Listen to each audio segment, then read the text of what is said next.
ఫిలిప్పీలారా, ఆయనున్న ఆ శ్రమలో మీరు పాలు పుచ్చుకునేది మంచి పని. ఎవరైనా శ్రమలలో పాలు పంచుకుంటారండి? ఎవరైనా చెప్పండి. ఏ సువార్థికుడైన కష్టాల్లో ఉన్నప్పుడు, ఏ సువార్థికుడైన శ్రమల్లో ఉన్నప్పుడు, ముఖ్యంగా మీకు వాక్యం నేర్పించి మిమ్మల్ని ఆత్మీయంగా నిలబెడుతున్న, బలపరుస్తున్న, మీ కొరకు నిత్యము ప్రార్థించే, మీ కొరకు ఆలోచించే మీ సేవకుడు, దైవజనుడు శ్రమలలో ఉంటే ఆ శ్రమలలో మీరు పాలు పంచుకుంటారా? మీరు ఆలోచిస్తారా సేవకుని గురించి? అది మంచి పని అన్నట్టు చూసారా, మంచి పని.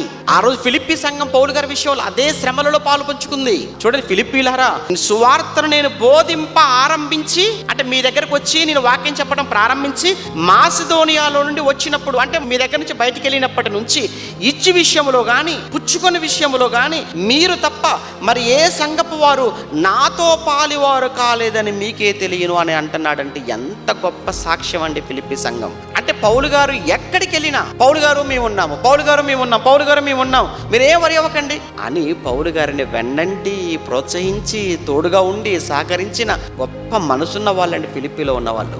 నిజంగా అనిపిస్తుంటుంది అండి, ఎప్పుడు చదువుకున్నా కానీ నిజంగా ఇలాంటి సంఘం ఉంటే నిజంగా సేవకుడు ఎంత ధన్యుడు కదా. ఇది ఒకప్పుడు ఫిలిప్పీ సంఘంలో పౌలు గారు చూసిన మంచి